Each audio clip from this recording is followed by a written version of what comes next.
Well, it's Sunday morning, and I feel like doing a little storytelling about the 60 and a few other things. Here I'm looking at the tag at the back of my 60, and you see it says Caterpillar Tractor Company, but then it has Best Tractor Company and the Holt Manufacturing Company, and that the listed patents are held by one of these two companies because this is shortly after they merged. Now I'm going to try and get a shot of the tractor number. Now here you can see that also has it says Mexico Caterpillar, and that has patent numbers. And also you can clearly see the tractor number PA 537, so it was the 537th one built in Peoria after the merger of Holt and Best. Now I'm going to go and look at the number on the engine. Here you can clearly see the engine number 537, so this is the original engine to the tractor, or at least the original crankcase. So now we're going to go to look at some more information and history of this tractor. Oh, I have a journal somewhere which I haven't found. I haven't seen it in years, but I know I have it around here somewhere. And it speaks of running the Russell crushing plant I have with a Caterpillar 60. I'm certain this is the 60 he used. As I have the belt drive for the back, it wasn't on the tractor when I got it, but was laying next to it. And I'm sure because there were a couple 60s on his property, unfortunately I only got one. Just couldn't afford it all at the time.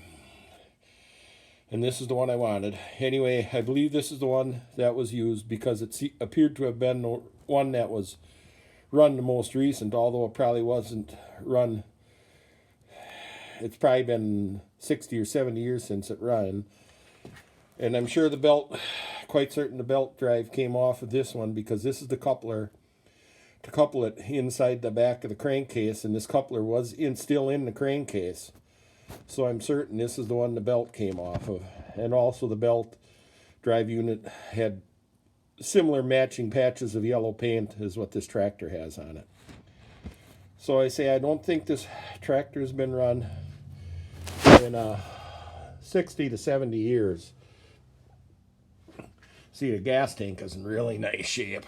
Not even a bullet hole in it, which is amazing. And it's an old one, a riveted tank. The other 60 on the property had a welded tank. Anyway, I think it's that long since it was run because I have a ledger that speaks of him running the Russell Crusher with a 60, and that was in the 40s. And in 47, Alan bought a 22B Bucyrus Erie and concentrated on drainage through the late 40s and 50s. And around 1960, he bought a larger crushing plant and got back into some crushing, and that was powered by the Buda diesel engine, which I have. So it could be as far back as the late 40s, and I'm sure at least the late 50s since his tractor last run. Now I'm going to show you some more interesting information I have on the 60. But as you can see, it has a Best radiator, which I kind of like. I don't know how it came to be. Probably just mismatched parts, as I said. Now, I was thinking about this a little bit, and I was going to tell you a little bit more about Alan himself, but I think I'll save that for another story because that would carry on for quite a while. All I can say is I consider myself a fortunate man to have been a friend and neighbor of him in his later years and my younger years. And I have some pages out of a ledger he kept, and here you can see would be about one of the first page. Well, actually, it is page number one. His fixed assets catalog, describing how his system works and how. Here's some of the first things he entered: washing plant, at the coal pit, etc. Now we'll go to page 2. So this is when he just started it. And if you look down here, item 517, Caterpillar 60. PA 537. He purchased 11843. That's the one I have, and he paid $160 for it. There's a lot of guys out there now who'd love to get a Cat 60 for $160, no matter what the condition. And you can see lists of all kinds of other things he had. Cat 60 motor. Oh, just oodles of things, believe me. He had oodles of things when I knew him, and when I go through this, I see how much more he had over the years and sold again. Let's see what else we can find. Now here's the listing for another Caterpillar 60. PA 2619, so that was a newer one. And he bought that in 45. And you can't, the end of the page is broke off, but it looks like it would have been $100 he paid for that one. That one was on, didn't get the number off of that when it went away, but I'm sure that's the one. And that one was in much rustier condition than the one I have, because I even looked in the cylinders and they were heavily pitted, and it was one rusted chunk. I wish I would have got a few of the parts off of it though, but the property had been sold. It was October, and I had to get whatever I could get out by the end of the year because then the new owner was taken over. Let's see what else I can find. Oh, this would be just slightly interesting to Kyle out in Iowa, where it says 4-bottom John Deere plow. That was a plow, and all you can see is the 3.3, so it was $330 some for that plow in 1946. And that was the plow Alan pulled with the RD4 that you have, Kyle. I remember watching him go back and forth on the field. That was a half-mile long because you could see the whole field from our home, my folks' home farm up on the hill to the east of his property. A friend of mine has that 4-bottom plow. Who knows, Kyle? Maybe you could get it from him sometime. It's a mechanical lift because the RD4 didn't have hydraulics. Here's a page, office equipment, and you can see how he listed everything. Hercules safe, filing cabinet, all kinds of different things down the technical books, check protector, office desk, oil heater. So just meticulous, apparently, keeping track of his items. Now here's a page, electric motors, and you can just see the list of electric motors. Look, a wind charger. I never saw anything out there that related to that, but apparently he had some kind of a wind charger he bought. And look at June of 21, it says. I don't know if that, why some of those dates don't follow, and normally you see 35, 36, 37, there 38. So, oh, that probably means, I'm thinking it means June 21st of 37 is probably what it means. And he paid $20 for that. Or let's see, he paid $9 for it. Let's see, this would be page 27, and this is tools. Some interesting thing down there, it says piston ring compressor, 75 cents. Maybe I should have that now for putting rings, the pistons in the 60. And some more tools. You can see valve tools, piston pinhole grinder. That's an interesting one. Valve seat pilot. The one that catches my attention is Montgomery Ward battery charger, item 401. And that would have been in 1930. And it's $9.25. I have an old battery charger of his that has a big bulb inside of it. I'll have to look at it someday and see if it says Montgomery Ward on it someplace. And it still works. I don't use it. I'll have to take it to one of the shows and display it. And here are two items, 77 and 78, arc welder and gas welder from 35. I wonder if those are referring to the Model A powered welder I have of his. And I have all I would have from the original. I have the torch cart he built that would mount on the back for transport of the arc welder, and they all have Model A wheels on them.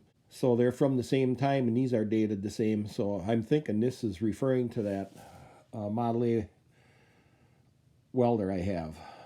Now here's reference to a portable case crushing plant he paid $400 for. And it has a number He has 9D377. Oh, I think that's for some reference for somewhere else in his bookkeeping. But I'm thinking that probably is the case jaw crusher I have. Now here's reference to, you see item 226, 227, 228, 229. Russell Crusher axle and Russell Crusher parts, Russell Crusher rubber tired wheels, and some parts sold. Now I wonder if those rubber tired wheels are ones he got and put on that Russell crushing plant I have. Because originally those Russell Crushers came with steel wheels, and mine has hard rubber tires on it. So this could be referring to those. You see 12, 31, 35. Now here's a reference to a 3/4 yard Crescent Sowerman bucket and a half-yard bucket. Well, I have a crescent-shaped Sowerman bucket. I don't know if it's this one or not. But if you look at this stuff, 35, he must have done a lot of purchasing in 35. Now here's a listing for a Model 200 P&H gas shovel and the boom and other sorted parts for it. Now that machine he must have sold at one time because there was nothing like it out there.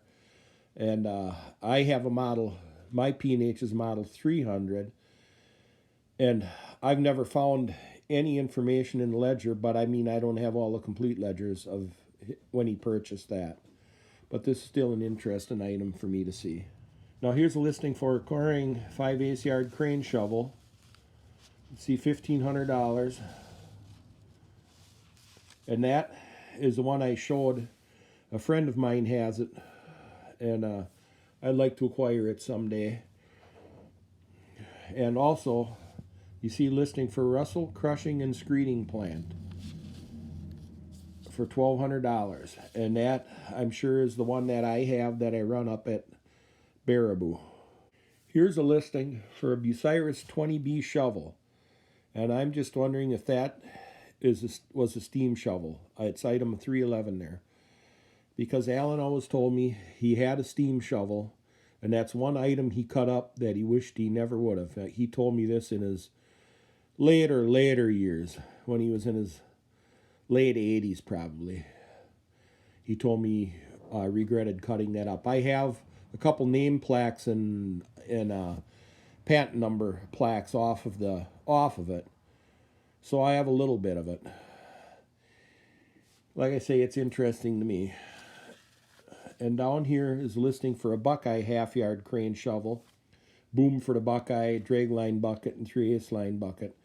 And that would be, I'm certain, the Buckeye that I have that I showed on a previous video quite some time ago. I hope to get it running someday. I have an engine for it now. Now here, you can see this was a form for Office of Defense Transportation daily record form. Well, he just used it for the paper, because on the backside, there's ledger for much later years. You see 78, 79, 80. And there are a couple items on here that interest me. These interest me because these are items I remember when he bought them. How the years go by. You've seen item 824, 1976. He bought a used 1 yard Hendrix bucket. I remember when he showed me that when he got it home. And here's a listing. 866 Ford pickup truck, $1221.89, $700.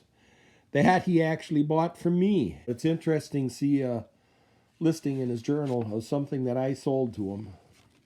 Item 808, a Trailmobile semi-van.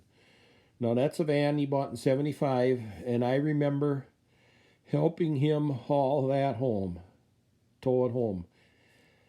And it's just shows how the years go by. I have that van in my backyard now. You know, I always have plans for a million things. I don't know. I'll probably be like Alan and not live long enough to get them all done. I hope this hasn't been boring to you. I hope it was somewhat interesting. I know it's a trip down memory lane for me. So thanks again for watching.